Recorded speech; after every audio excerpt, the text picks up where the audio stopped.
Ассалаумалейкум достар. Бүгін бізде ерекше сапар. Мінекей қазір Атыраудың әуежайында тұрмыз. Алдынан берде мен жазып былай ескертіп айтқанмын, видео түсірмегенмен де біздің бара жатқан жеріміз нағыз қазір Қазақстанға келіп жатқан арзан жерлер, көліктердің келіп жатқан жері, көліктердің тіпті отанымы, сол жерге бара жатырмыз. Яғни айтқанда Грузия қаласына. Қазір бізбен бірге бара жатқан Бақытжан есімді азамат. Бұл жігіт 10 жылдан бері осы авто эксперт, авто нарығында жүрген, сол жақтан Грузиядан көлікті айдап келіп жүрген, тау таспенен жүріп жүрген, талай жаңбырда, қарда да сол жақтан көлікті әкеліп жүрген азамат. Айына мен білсем 2 рет барады. Ал осы Бақытжанмен бірге бара жатырмыз. Ал Бәке, сіз өзіңізді таныстырып айтып өтіңіз. Ассалаумалейкум, құрметті План Авто көрермендері. Мен есімім Бақытжан. 10 жылдай осы көлік саласында алып сатумен, салон, автосалондар желісінде салондар ашып солай жұмыс жасағанбыз. Қазір Атырау қаласындамыз. Соңғы уақыттар сол Грузия мемлекетінен көлік тасып елге таныстарымызға, барлықтарына жақсы көлікті, сапалы көлікті жеткізумен айналысамыз. Басты мақсатымыз клиентіміздің көңілінен шығатын, сапалы, ұялмайтын көлікті жылдам әрі тез жеткізіп беру біздің негізгі мақсатымыз. Бұйырса бүгін ерекше эфир, Қуаныш ағамыз айтқандай, План Авто көрермендермен бірге Грузия мемлекетіне барып, көліктердің ішіне үңіліп, және де айтыла бермейтін еш жерде бір құпиялармен сіздермен ғана бөлісетін боламыз бұйырса. Ал сәт сапар болсын, ұшақ тіркелу аяқталуда, тағы видеом жалғастыратын боламыз. Жол жөнекей. Біздерді күтіңіздер достар, бұл ерекше сапар болмақ. Тек қана қыдыру емес, арнайылап сіздерге көліктерді көрсету үшін барамыз. Қыр-сырларымен бөлісетін. Ал іске сәт. Бәкеңнің артынан қалмайық. Рахмет. Ақ жол. Мадамыр, Гүлекең қайда деп іздеп қалып жатқан шығар. Гүлекең қасымда, бірге келе жатырмыз. Бәкең де қасымда, бірге орналастық осы жерден. Орынды өйтіп ауыстырып дегендей. Бәке, енді машинаның жағдайларын өзіңіз айтып берсеңіз, мен машина жағына көп барған жоқпын. Былай тек қаласына барған болмаса. Сіз болдыңыз ба да? Иә. Грузияда болдыңыз. Мен 17-ме, 18-ме болдым, бірақ машинаға Руставиге барған жоқпын. Ресейде болдым да. Енді қалай таңдап бересіз деген сияқты, бірге қалай баруға болады. Енді жалпы бізге Қазақстанға қазір Дубайдан әкеліп жатыр. Негізінен әкелетін Грузия мен Дубайдан, немесе Америка аукционынан алады ғой біздің елге қазір шеттен келіп жатқан. Сонда енді Грузиядан алғанның артықшылығы біз көбінесе біз сонда келіп тұрған, сонда сатылып жатқан машиналарды аламыз. Аукционға көп қатыспаймыз. Неге десеңіз, ол аукционның да өзінің нелері бар.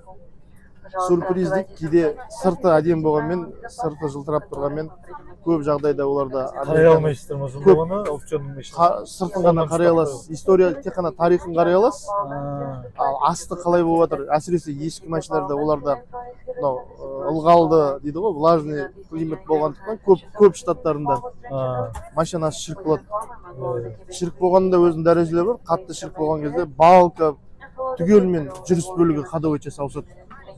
Ол деген сөз, ол аз ақшаға шықпайды, балка деген қымбат заттар да машинаның түгелмен ауыстырғанда сондай бір нелер бар. Сондықтан біз біріншіден сондай сюрприз болуы мүмкін. Енді кемшіліктерін айтатын болсақ, оның әрине баға жағынан тиімді болуы мүмкін.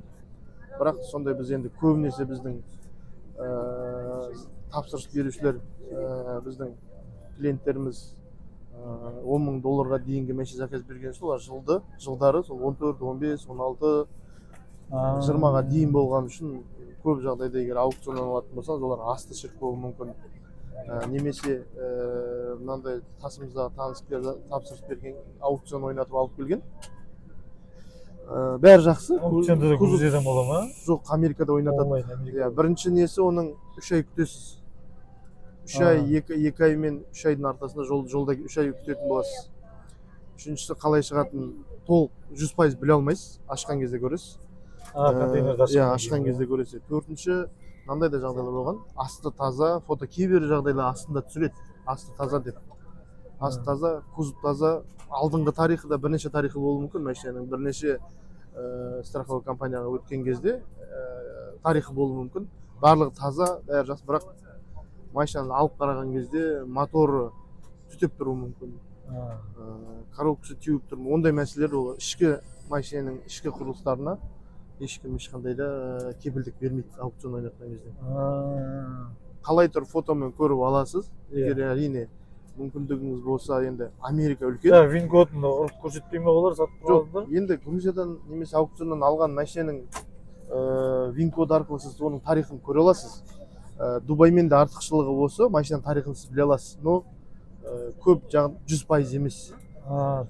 Кейбір жағдайларда Грузияға келгеннен кейін де жолда болуы мүмкін, түсіріп жатқан кезде краскелеуі мүмкін, түртіп алып, енді олар да енді Грузиядан алған артықшылығы сол да, сіз көзбен көресіз. Адами факторлар болып қалады. Иә, машинаны көресіз, түсін ұнатқан түсіңізді аласыз, қанша жүргенін қарайсыз, өзіңіз қолмен көріп, істеп дейді ғой, солай өзіңіз көресіз. Және ол жерде саудаласасыз. Кейбір жағдайларда болады. Әрине ол жерде грузин аукцион ойнатып 5.000 долларға ұтып алды тағына, 2.000 доллар ол оңдауы мүмкін да машинаны. Краскілеуі мүмкін, моторын оңдауы мүмкін, дайындап қою мүмкін, химчистка жасайды жаңағыдай. Бірақ ол 5.000 долларға ұтты, жолмен 6.000 доллар, 2.000 доллар оған салды дейік. Оған 8.000 долларға тұрған көліктің өзін олар 2 айдың ішінде сата алмаса, олар бәлки түсіріп минусқа сатуы да мүмкін да. Сондықтан ол көзбен көріп ұстап алғанның бір артықшылығы. Негізінен оның қаншаға аукцион ұтып алған тарихында тұрады машинаның. Өзі қанша салғанын шамамен шығарасында, ол айтып атады көп жағдайда, мен өз ақшамды шығара алмай тұрмын деп. Бірақ енді айтасыз, саудаласасыз, енді біздер бағаларын қарап, қай кезде қымбаттайды, қай кезде бағалар көтеріледі, соны біз үнемі барып жүргеннен кейін ол балалар біледі оны. Біз сияқты үнемі барған кісілер. Енді мен де бір несін айтып кетейінші, артықшылығын мен білетін. Мысалға, бәкеңмен бірге барғанда, біздермен бірге барғанда, автотурмен машиналға барғанда артықшылығы, бұл кісілер барғанда аналар білет машина сатып тұрғанды. Постоянно келетін да, сондықтан дұрыс сөйлеседі біріншіден. Екіншіден жақсы баға ұсынады. Үшіншіден алдамайды дегендей ғой. Неге десеңіз, постоянно барады, тағы да клиенттер алып келеді, әрі ұзақ мерзімге бұл кісілермен жұмыс жасауға олар тырысады. Ал егер жалқы адам баратын болса, мысалы мен өзім баратын болса, маған жаңағы қазақша айтқанда құлақтан теуіп жіберуі мүмкін, бір машинаны бекет етіп жіберуі мүмкін. Мына машинаны алдап болса да айтып жіберуі мүмкін. Мен неге десең, келесіде оған бармаймын ғой машина алуға. Болды, бір-ақ рет алып кетемін, болды. Оны адам таба алмаймын да.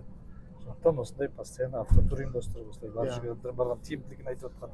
Біздің қызметке төленетін бір енді келісім бойынша төленетін ақша, ол міндетті түрде еселеніп қайтарып алуға болады. Неге? Біріншіден бағасын жақсы бағаға тауып береміз біздер.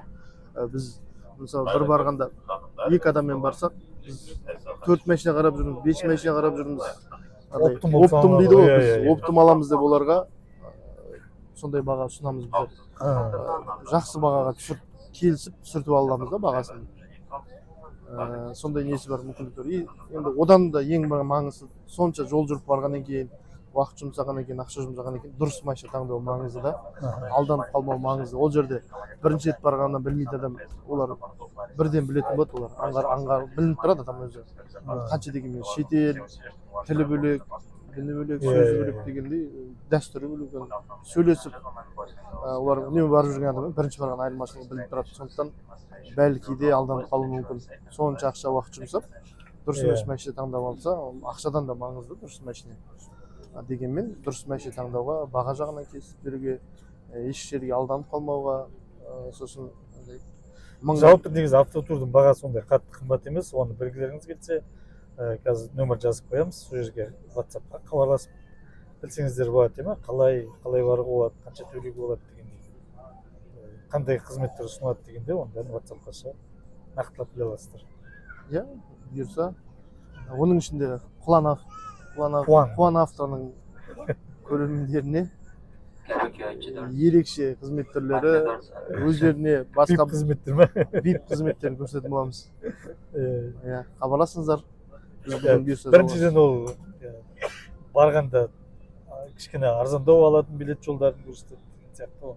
Барғаннан кейін арзандау кәсіген істегенде көп ақша шығармайды. Жүріп тұру, келе жатқанда да сопровождение өздеріңіз машинаны бұйырса біздер бірге келу дегендей да. Оның бәрін бірақ WhatsApp-тан шығып нақтылайық. Қызық болмай қалады дейді бізде. Ал біздерді күтіңіздер, барғасын. базарда көліктерді көрсетеміз. Айтпақшы, қандай көліктерді көргіңіз келеді, оны да жазып кетіңіздер, айтып кетіңіздер, соларды көрсетуге тырысайық. Егер де алып кел деп айтатын болсаңыздар да, сол келмей ақ та, мінекей осындай көлікті маған алып келсеңіздер де, бізге сенім артсаңыздар болады. Бәкеңді де көптен бері танимын, ұзақтан бері танимын. Сенімді адам деп айта аламын. Сондықтан маған сенсеңіздер де, бәкеңе сенсеңіздер де, сол жерде отырып, үйде отырып, мына көлік, мындай көліктерді бізге әкеліп бер десеңіздер де, ондай жолдарды да қарастырамыз. Рахмет, бізбен бірге болыңыздар. Жақсы.